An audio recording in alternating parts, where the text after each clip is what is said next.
Assalamualaikum warahmatullahi wabarakatuh. Kembali di channelnya Hendra Sobarna, channel yang mengupas tentang alur cerita dan review film.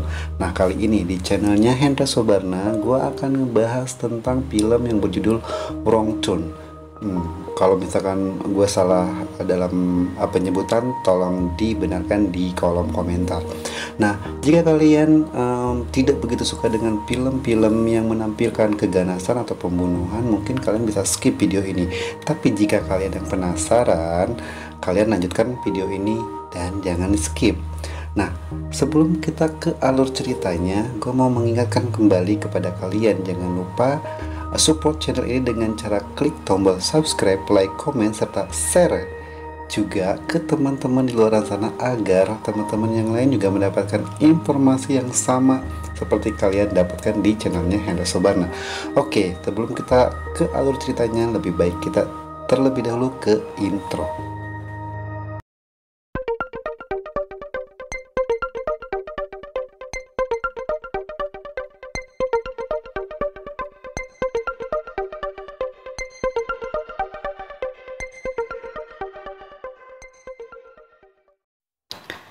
Di scene awal, film ini menampilkan seorang bapak-bapak yang sedang mengendarai mobil. Nah, ditemukan bahwa bapak-bapak ini bernama Scott Shaw. Nah, si Scott Shaw ini adalah ayah dari pemeran film Wrong Turn ini.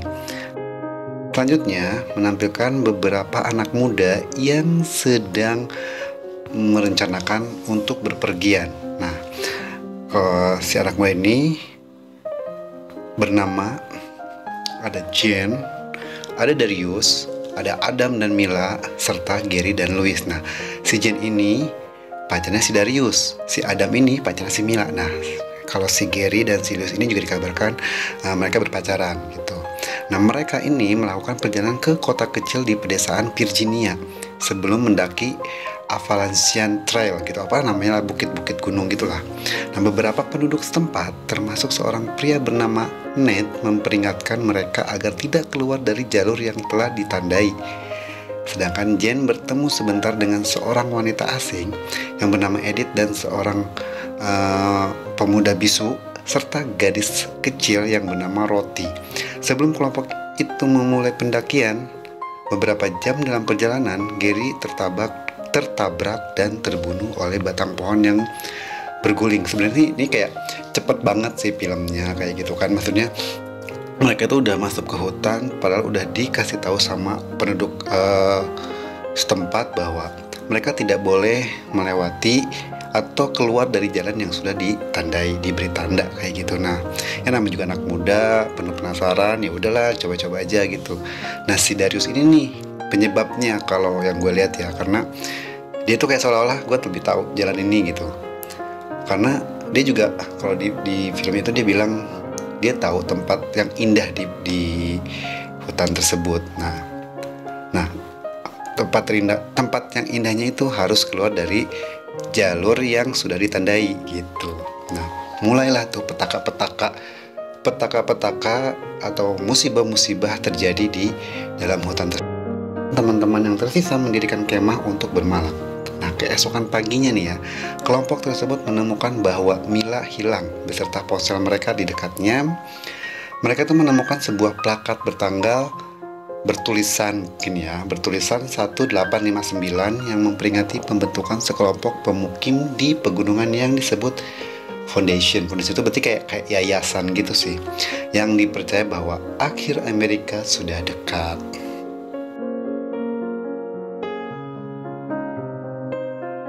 Nah, saat semuanya kebingungan karena mereka merasa bahwa si Mila hilang, nah mereka tuh mencari si Mila dong dah. Tiba-tiba si Adam terjebak dalam jebakan. Tak lama kemudian, kelompok tersebut menemukan Adam ditahan dan digendong oleh dua pria yang mengenakan pakaian primitif dan mengenakan tengkorak rusa di kepalanya. Setelah menghadapi para pria, Adam melarikan diri dan membunuh pria dengan tengkorak rusa. Jadi salah satu pria yang memakai topeng tengkorak itu dibunuh tuh oleh si Adam gitu. Beberapa saat kemudian tiba-tiba si Mila muncul tuh dan mengungkapkan bahwa dia bersembunyi setelah bertemu dengan pria sebelumnya. Kelompok itu mencoba melarikan diri tetapi dikelilingi oleh banyak pria yang memakai topeng. Saat mengejar Adam, si Mila tiba-tiba jatuh ke dalam lubang dan tidak selamat. Akhirnya si Mila tuh tertusuk dalam pohon yang sudah dirunci kayak jebakan gitu sih. Nah, sedangkan si Adam tiba-tiba meninggalkan si Mila yang sudah meninggal di bawah tanah. Terus tiba-tiba dia juga ditembak oleh pria yang memakai topeng rusa itu. Ditembak itu maksudnya kayak dipanah gitu loh. Nah, lalu teman-temannya dibawa ke pemukiman primitif kelompok tersebut jauh di dalam hutan, diadili dan dituduh melakukan pembunuhan. Nah, si Jen tiba-tiba mengenal ini pada si perempuan dan si anak kecil yang bernama Roti itu dari hari sebelum mereka mendaki. Nah, pemimpin yayasan yang bernama Venable menemukan Adam bersalah dan menghukum mati, sementara menyatakan Jen, Darius, dan Louis bersalah karena berbohong dan menghukum mereka dengan kegelapan. Venable kemudian memukul Adam sampai mati, seperti Adam membunuh si pria yang bertopeng itu. Nah, dari hukuman itu tak lama kemudian si Louis mencoba melarikan diri, tetapi Venable menutup matanya dengan pisau panas, membutakannya. Lalu si Louis juga didorong ke bawah, kayak ke bawah tanah gitu sih. Nah, tiba-tiba si Jen memohon ampun tuh kepada si Venable karena yang selamat tinggal berdua nih, si Jen dan si Darius. Nah, si Darius ini kan pacarnya si Jen gitu, mengklaim bahwa dia dan Darius akan berguna jika mereka diselamatkan gitu, atau tidak dihukum seperti itu. Nah, akhirnya si kepala apa ya namanya ya, kalau di sana itu kayak misalkan kayak kepala desanya di kampung primitif itu, si Venable setuju dan keduanya disambut ke dalam komunitas. Jen dengan enggan merayu Venable. Nah, beberapa minggu kemudian, ayah Jen yang bernama Scott Shaw yang tadi pertama kali film muncul itu tiba di kota terdekat untuk mencarinya dan mendapat bantuan dari pemilik motel. Scott membayar pelacak lokal untuk membawanya melewati hutan. Setelah pelacak dan putranya terbunuh oleh jebakan, Scott menemukan pemukiman tetapi dikepung. Jadi si ayahnya si Scott ini dianterin kayak guru hutan, kayak kuncen hutan gitu loh. Jadi misalkan si ayah dan seorang anak ini dia lebih mengerti keadaan hutan, jadi dia dibayar oleh si Scott Shaw itu. Namun mereka berdua itu terbunuh oleh jebakan-jebakan yang sudah ada di dalam hutan gitu. Nah, di si Scott ini juga ditangkap oleh penduduk primitif itu, dan si Scott juga ditembak atau dipanah oleh si Jen. Nah, padahal si Jen ini kan anaknya ya, karena si Jen ini sudah dicuci otaknya oleh si Venable. Bahkan si Jen itu juga udah kayak dimantap-mantap gitu lah oleh si Venable gitu.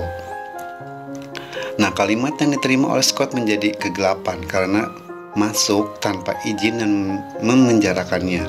Malam itu, si Jen menyelinap pergi dan melepaskan ayahnya, mengungkapkan bahwa dia hanya menembaknya agar tidak menimbulkan kecurigaan. Saat Jen dan Scott melarikan diri, Jen bertemu Darius. Si Darius itu diajak tuh sama si Jen, ayo kita pergi gitu. Tetapi dia menolak untuk pergi. Kemudian si Jen sama Scott ya udahlah tinggalin aja kayak gitu. Jen kemudian menemukan si Roti yang membantu mereka melarikan diri sebelum mereka dikejar oleh Venable dan beberapa pemuja lainnya. Pemuja dalam artian maksudnya pemuja kayak sekte gitu kan. Nah, dalam perjalanan mereka, Jen dan Scott membunuh salah satu pemuja dan menemukan tahanan yang buta dan acak-acakan. Jadi di bawah tanah itu banyak sekali orang-orang yang sudah kayak zombie gitu, tapi matanya udah buta semua. Nah, termasuk si Louis, temennya si Jen itu. Nah, kemudian si Jen tanpa pikir panjang dia menembak si Louis karena merasa belas kasihan. Jen dan Scott melarikan diri dan membunuh banyak pemuja, termasuk Edith, si perempuan yang penjual gelang yang sebelum mendaki itu. Mereka bertemu Ned dan warga kota bersenjata lainnya yang menawarkan bantuan ketika kultus menyerang mereka. membunuh salah satu warga kota dan melukai Jen. Mereka berhasil melarikan diri dan Venable melihat saat mereka pergi. Jadi si Venable tuh yaudah cuma ngeliatin doang sih Jen sama bapaknya itu udah pergi gitu. Nah si Venable tuh cuma hanya ngeliatin gitu dari kejauhan. Nah beberapa bulan kemudian Jen dan ayahnya telah kembali ke kehidupan normal mereka. Jen mengunjungi ibu tirinya di rumah, tetapi di dalam menemukan Venable dan Roti yang menyambutnya di lingkungan itu. Jen menghadapi Venable yang menyadari bahwa dia sedang hamil beberapa bulan dengan anaknya dan meminta Jen untuk kembali bersamanya ke foundation atau ke tempat primitif itu. Jen dengan enggan menyetujui dengan syarat bahwa Venable tidak pernah lagi mengganggu keluarganya. Venable dan Roti pergi dengan kendaraan rekreasi bersama 3 pemuja lainnya. Nah, film pun berakhir di situ. Kalau gue kayak kurang greget sih pas di endingnya gitu. Tapi karena film ini adalah film lanjutan, jadi kalau kalian punya cerita lain atau tanggapan lain, kalian boleh banget tulis di kolom komentar ya. Oke, kalau gitu gue pamit undur dari channelnya Hendra Sobarna. Namun sebelum itu gue ingatkan kembali, support terus channel ini dengan cara klik tombol subscribe, like, comment, serta aktifkan loncengnya agar kalian mendapatkan informasi terbaru dari channelnya Hendra Sobarna. Thank you.